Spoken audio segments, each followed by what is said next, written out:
जय जगन्नाथ मु दिवाकर दास आपण मानक प्रणाम करुच्ची। एबे मोदींकर चली गोल्डन पीरियड एक कथा आमे कहूनु बरम कहउचंती जने ज्योतिर्विद जे कि जहाँकर ना होची श्री अशोक जी पूर्वर भविष्यवाणी सत होता जितेबले भी जो भविष्यवाणी करिसंती ता बा ए ग्रह नक्षत्र संयोग को देखि जहाँ भी कहिसंती ताहा संपूर्ण रूपे सत्य होईछि। एबे युद्ध विरति घटी ट्रम्प मध्यस्थी आउ अमेरिकार हस्तक्षेप पर जे युद्ध पाकिस्तान सहित जो हेबार थिला से पाकिस्तान रो युद्ध सहित आमर जो रही ट्रम्प मध्यस्थी ताहा मध्यस्थी पर ट्रम्प टोटाली उपरे हस्तक्षेप कर युद्ध को रोकने युद्ध विरति होईछि। पुणी थे जदि देखा ट्रम्पर हस्तक्षेप पर ट्रम्प निजे कहते गोटे बड़ परमाणु युद्ध को से अटकाई बा नहीं ट्रम्प हेले एपटे भारत सरकार मोदी को अनेक कमेंट माध्यम कहते डरीगले कि मोदी किंतु यही समय अशोक जी कहते जे मोदी गोटे गोल्डन पीरियड चलती डरबार बिल्कुल नुहे समय नुहे बरम मोदी देखी चाहिए पदक्षेप ने आमको धैर्य धरने को पड़ो भितर मोदी करुँच कौन ना यही जो पाकिस्तान सहित मुकाबिलार से बड़ भितर षड्यंत्र करुँच संपूर्ण रूपे पाकिस्तान को धूली चटेबे एक आमे कहते आपणकर ज्योतिर्विद अशोक जी जहाँकर पूर्वर बहुत सत्य होती भविष्यवाणी आ प्रकृत में देखा गले से सत्य भविष्यवाणी जहाँ आमे माने आपण मानक कहबू आउ प्रथमत 71 मसीह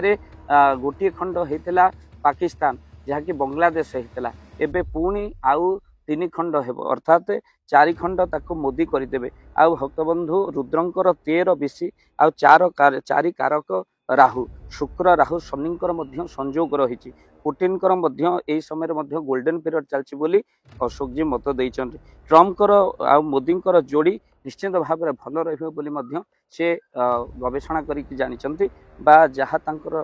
रही भविष्यवाणी से कहते अनेक देश भारतर सपक्षर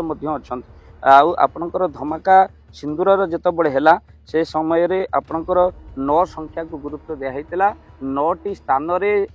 विमान रु पड़ीला आपणकर युद्ध विमान रु पड़ीला बोमा 9टी स्थान ही ध्वंस होता आ सहित 9 नंबर मंगलंकर अंतर्दशा भोग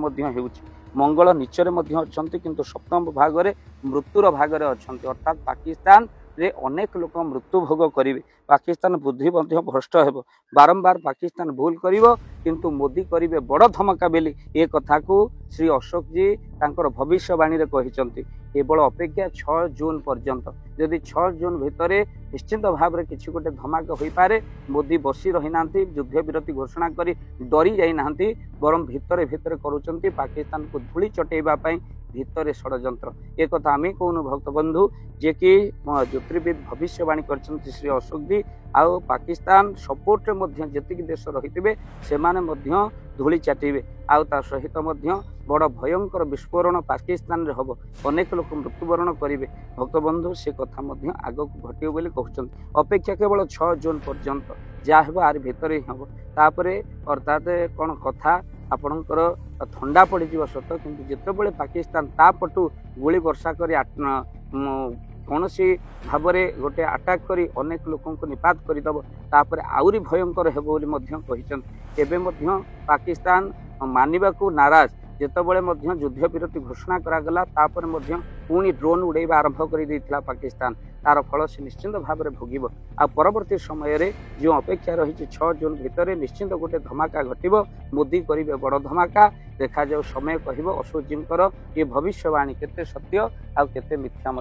आ प्रकृत समय ही कह देखा जाऊ कौन घटना घटुची तो आपंकर भितर मतामत कौन निश्चित भाव में कमेंट बॉक्स माध्यम लिखे। जय जगन्नाथ जय पंचशत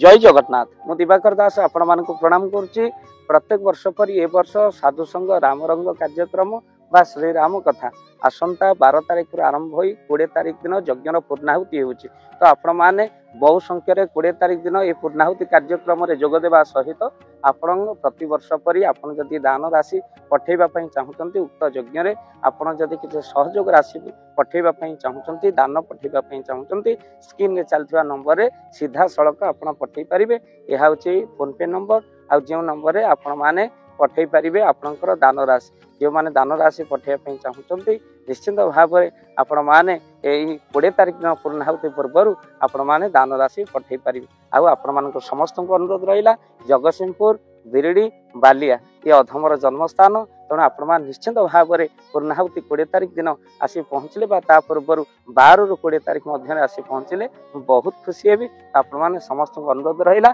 आपण समस्त आसवा सहित आप दान राशि जी आपण श्रद्धा गुंडुची मूषा भली उक्त यज्ञ कार्य को पठे पारे। जय जगन्नाथ जय पंचसखा।